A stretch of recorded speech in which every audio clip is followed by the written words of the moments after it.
The judge barked, "Remove that ridiculous hat. This is a court of law." The royal guard said nothing, but when he was finally allowed to speak, the entire courtroom rose to their feet and applauded. So, what exactly were his words? Before we reveal that, press the subscribe button and drop a comment telling us where you're watching from. Now, let's get into it. It was just after 7:30 a.m., and the barracks were still half silent, cold cereal in bowls, boots not yet polished, and the usual muttered banter shared between men trained to keep emotion in check. Lance Sergeant Thomas Alden was sitting near the window, the soft gray light casting long shadows across the guardroom tiles. He had just poured the milk when the door swung open. "Mail call this early," Wicks muttered from the other side of the table. But it wasn't mail. It was a court summons, hand-delivered, sealed in cream-colored parchment, and addressed not just to Mr. Alden but to Lance Sergeant Thomas Alden, Coldstream Guards, Horse Guards Division. That formality alone set the room's tone on edge. He opened it slowly. The others watched in silence as his brow furrowed, then flattened. "What is it?" asked Private Keene, always too quick with questions. Alden read it aloud, his voice calm. "Requested appearance before Westminster Magistrates Court. Case, civilian complaint filed against ceremonial interference." Wicks scoffed. "Ceremonial interference? What in the hell does that even mean?" Alden folded the letter and slid it back into the envelope. "Apparently," he said, "I upset someone." That someone, they later learned, was a solicitor named Bernard Hemsworth, a well-connected man known for making noise about British institutions needing to modernize. The son of a factory foreman who'd clawed his way through law school on scholarships, Hemsworth had spent the last 30 years overcompensating for his working-class roots by publicly challenging anything he deemed outdated. The guards, with their unchanging uniforms and ancient protocols, represented everything he'd been trying to distance himself from since his Oxford admission interview. 2 weeks prior, during a particularly rainy afternoon at the mall, Hemsworth had tried to cut through a restricted ceremonial path near the Victoria Memorial. He'd been late for a meeting with a client, some minor peer with more titles than sense, and the official route would have added precious minutes to his journey. Alden, standing post at the time, had stepped into his path without a word. The umbrella had gone flying, the lawyer had nearly lost his footing, and in the shuffle, something about Alden's overbearing stature and psychologically intimidating attire had been recorded in Hemsworth's written complaint. What the complaint hadn't mentioned was the stream of insults Hemsworth had spat at Alden while brushing down his 1,000-pound suit, or how he demanded the guard's name and number with the entitled fury of a man not used to being told no. Alden had remained silent throughout, eyes forward, following protocol. That silence, more than anything, had infuriated Hemsworth. "He's suing you for wearing your Bearskin hat," Keene said, incredulous. Alden nodded once. By 0900 hours, the commander had received official confirmation. The court had granted Hemsworth a hearing. No military exemption, no internal resolution. Just an assigned appearance date with a stern advisory: you arrive in standard ceremonial uniform. "You're joking," Wicks said later in the locker room. "They want you to show up to court wearing the exact thing the man complained about." "Orders are orders," Alden replied, his voice even. "Protocol states full dress unless otherwise specified." The news spread quickly. Some guardsmen laughed it off. Others looked worried. But Alden, he remained unmoved, same as he had during 23-gun salutes and anti-monarchist hecklers. Because he knew something most people forget: tradition doesn't bend just because someone yells louder than the rest. The morning of the hearing, Alden woke at 0500 hours, as he had every day for the past 7 years. Military habits die hard. He spent 45 minutes in the small gym they'd built on base, running through the same routine that had kept him steady since Afghanistan: deadlifts, pull-ups, the exercises that reminded his body it was still capable, still strong. By 06 for 5, he was in the showers, letting the scalding water wash away the pre-dawn workout, thinking about the day ahead. Some of his fellow guards had offered to come with him to court, moral support, they'd called it. But Alden had declined. This was something he needed to do alone. Rain pelted against the barracks windows, but by 0900 hours, it had cleared to a dull gray overcast, the kind of London weather that makes everything look like an old photograph. Alden stood before the full-length mirror in the preparation room, adjusting his ceremonial dress with the same precision he'd maintained for the past 7 years. Scarlet tunic pressed to parade perfection, white leather belt snug at the waist, gloves tight, boots mirror-shined to the point where they reflected the harsh fluorescent lights above. And rising above his already formidable frame, his Bearskin, towering and severe, adding 18 inches to his 6-foot height. He studied his reflection for a moment, not out of vanity, but to ensure everything was regulation.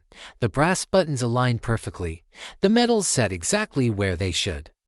After all these years, the weight of the Bearskin felt like a natural extension of himself. Some guards complained about it, especially during the summer months when tourists pressed in and the heat became unbearable. But Alden had always found comfort in its weight. It was a reminder, a responsibility, a connection to every guardsman who had stood before him, right back to Wellington's time. "You know," said Corporal Matthews, watching from the doorway, "there's still time to file for an exemption." The old man would sign off on it. Alden made one final adjustment to his tunic. "Wouldn't change anything," he replied. "They'll have to see what they're asking me to take off." The courtroom wasn't built for men like Alden. Westminster Magistrates' Court was one of those old buildings, red brick on the outside, pre-war institutional gray on the inside, narrow hallways, low ceilings, wooden benches polished smooth by generations of nervous hands, a place designed to humble, to miniaturize, to remind everyone who really held the authority. But when Lance Sergeant Thomas Alden stepped through the double doors, the room shrank around him. The courtroom chatter slowed immediately. People turned. A woman near the front row whispered something to her child, who froze mid-giggle. Even the court clerk hesitated before announcing, "The defendant is present." Alden offered no acknowledgement. He walked with exact, measured steps, each one echoing across the parquet floor. He did not remove his Bearskin. He did not slouch. He stood beside the defense table without fuss or noise, hands clasped behind his back, chin level, eyes forward, every inch of him regulation, every second of his presence protocol. In the gallery, cameras were forbidden, but that didn't stop phones from quietly buzzing beneath handbags and jacket sleeves. A few journalists who'd caught wind of the hearing scribbled furious shorthand, sensing something viral in the making. At the prosecution table, Bernard Hemsworth adjusted his collar repeatedly, a nervous tell he'd developed during his early years at the bar. The man was thin, with skin like wax and a suit that shouted money. His barrister, a younger man in robes named Jeremy Phillips, fresh out of chambers and eager to impress his first senior client, leaned in and whispered something about precedent and case law. Hemsworth barely nodded. His gaze never left Alden. To others in the room, Hemsworth appeared confident, even defiant, but those who knew him well might have noticed the slight tremor in his left hand, the one he'd kept out of sight since entering the courtroom. The truth was, seeing Alden in full ceremonial uniform had triggered something unexpected in him. Memories of childhood, remembrance days watching his father, a man who'd rarely shown emotion, standing rigid and silent during the 2-minute silence, eyes glistening with tears he'd never explain. Hemsworth had spent decades pushing away those working-class roots, but something about Alden's presence brought them flooding back. Instead of dealing with that discomfort, he'd chosen to attack it. It was easier to tear down tradition than to admit it still moved you. The judge entered, robe swishing. "Everyone stood. Be seated," she said, scanning the room before her eyes caught on Alden. "Well, I believe the dress code has been observed."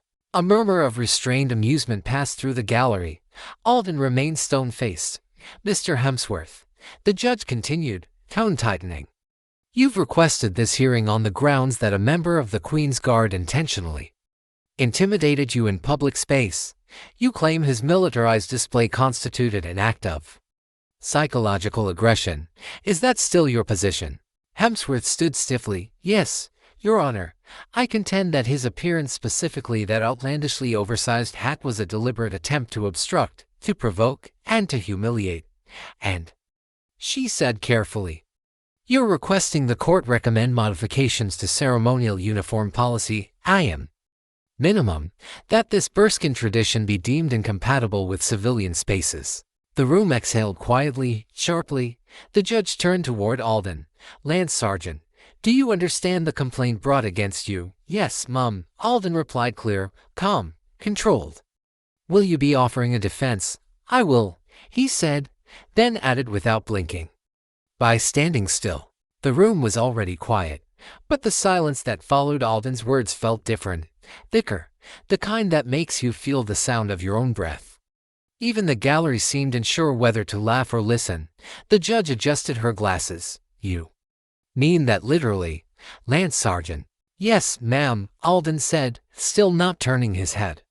I've stood in silence in front of Buckingham Palace for 6 hours at a time in the pouring rain, with football chants in one ear and tourists trying to knock me off balance in the other. This, he motioned slightly toward the room with his eyes, not his body, isn't unusual. A smirk flickered across the judge's face, but only for a second. She tapped her pen once against her desk. Very well, then, let us proceed. Hemsworth stood again, this time with theatrical stiffness. Your Honor, may I speak freely? Cautiously, she replied, half amused. I've served this country for 30 years in public service. I've represented Parliament in international negotiations. I've defended free speech and mediated trade disputes. And yet, today, I walked into this courtroom and felt small in the presence of a costume. He turned to Alden, gesturing as if delivering a lecture to a classroom. That Bearskin you wear is an antique relic. It obstructs visibility. It inflates presence. It's designed to make civilians feel inferior, and in civilian space, especially a court of law, that's not tradition, that's intimidation. Alden didn't flinch, didn't respond. Hemsworth scoffed. See, this is exactly the behavior I'm referring to. The mask of stillness, the emotional manipulation. It's military theater and frankly, Your Honor, I find it contemptuous of this court. The judge leaned back in her chair, steepling her fingers. You find the uniform itself contemptuous? I do. The judge turned back to Alden. Lance Sergeant, do you wear that uniform by choice? No, ma'am, Alden replied. I wear it because it represents those who came before me and those who didn't come home. Something shifted in the room. The gallery stirred. The older spectators, the veterans, the history teachers, the woman with a poppy pinned to her scarf sat a little straighter. It was as if Alden's words had opened a door that had been locked, and suddenly, everyone remembered why men like him stood in uniform in the first place. The judge eyed Hemsworth. You're accusing this man of psychological manipulation by wearing the uniform he is duty-bound to wear.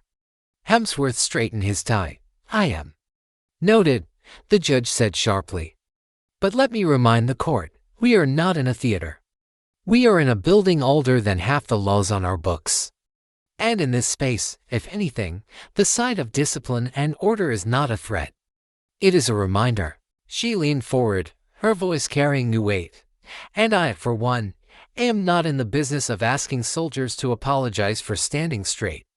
Behind that impassive exterior, behind the ceremonial stillness that had become his armor, Alden felt memories stirring. Uninvited and unwelcome, they always came when the room got too quiet, when people started asking why he stood like a statue or what made a man wear a hat that heavy in August. Kandahar, 2010. It was 48 degrees in the shade. The air inside the armored vehicle was thick with diesel fumes, blood, and fear. Private Marcus Alden, 19. Barely through basic, was pressed between sandbags and a trembling signaler who wouldn't stop whispering his mother's name. Stay still, the sergeant had hissed over comms. If they think the vehicle's dead, they might pass us. So Alden did. He didn't breathe too loud, didn't twitch, didn't flinch when the grenade detonated 10 feet from the hull and showered them in dirt and shrapnel. He stayed frozen in that position for almost 45 minutes, legs cramping, back seizing, fingers going numb from clenching his weapon too tightly. That wasn't discipline for show. That was survival.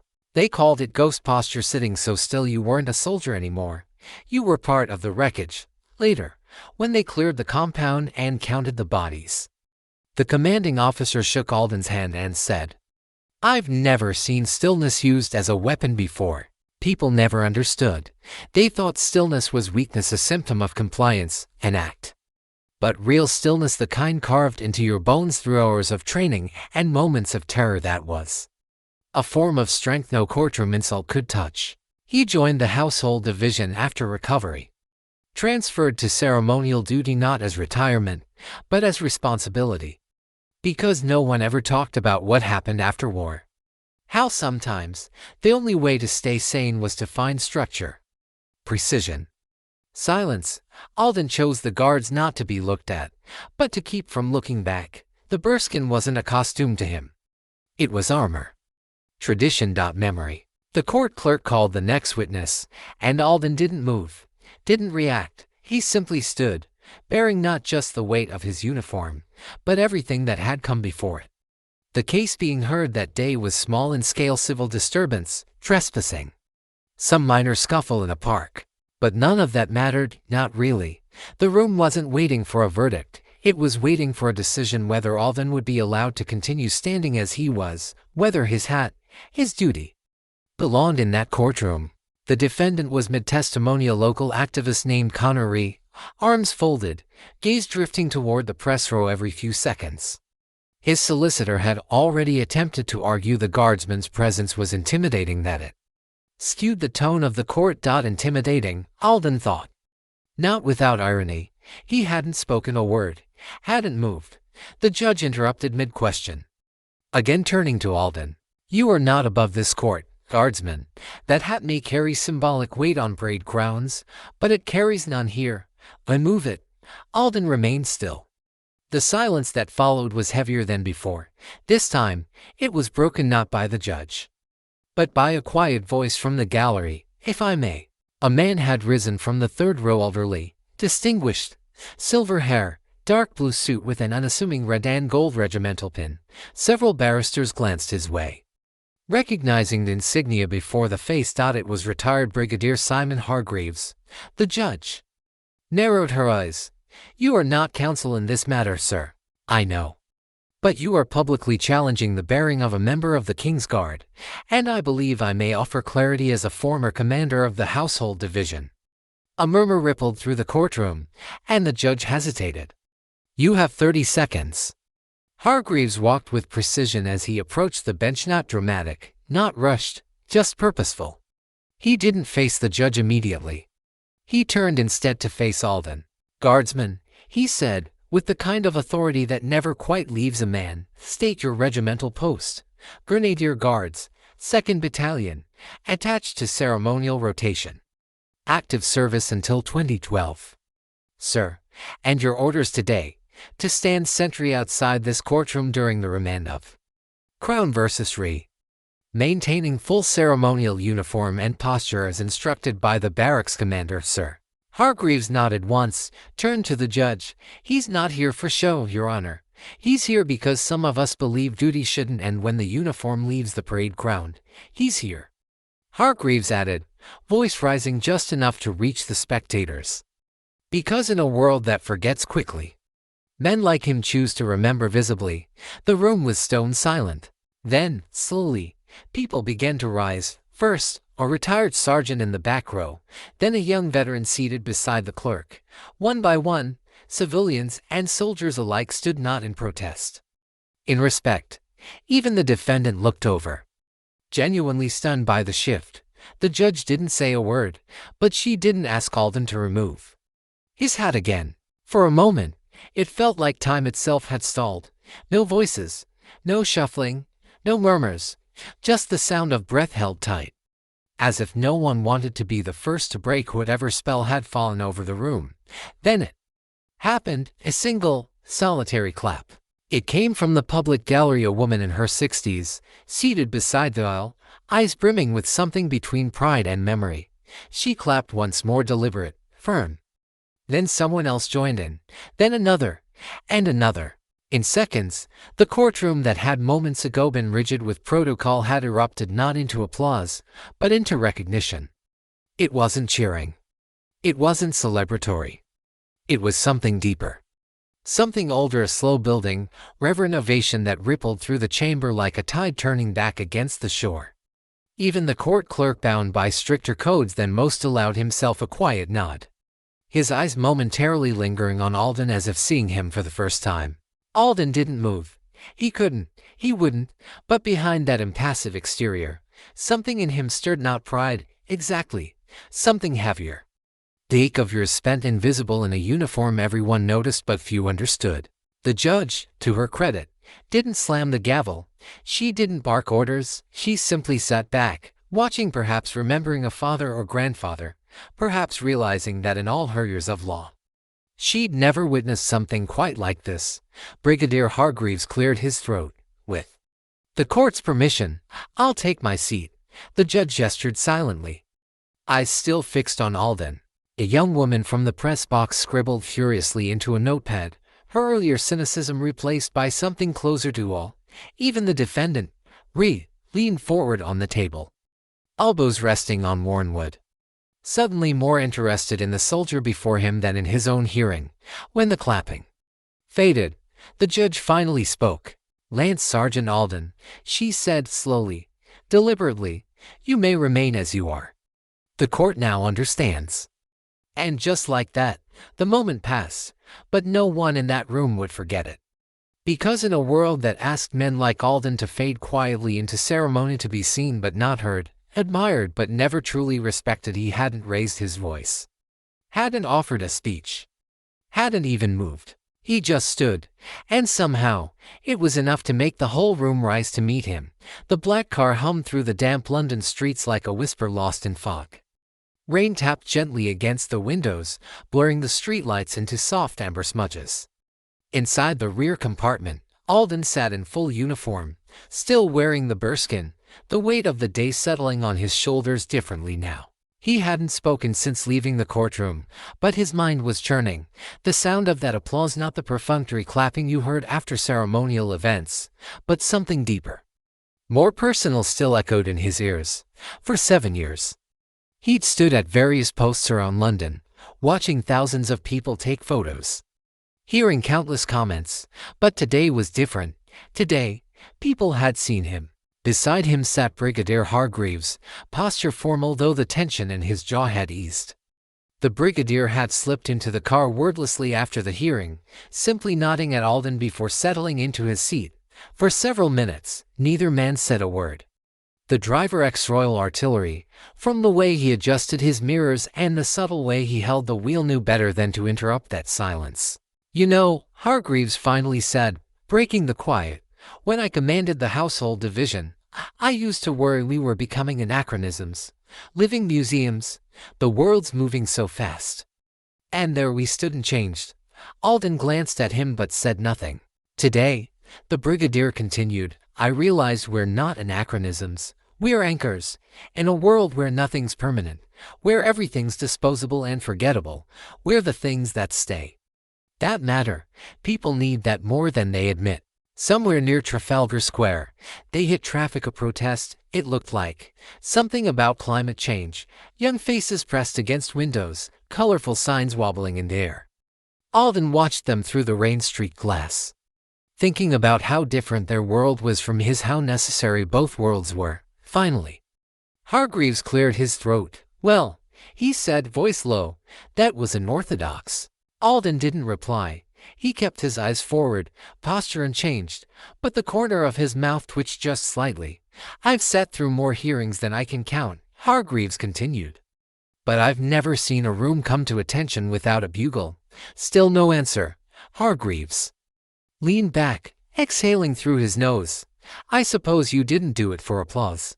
"No, sir." "You didn't do it to make a point?" "No, sir."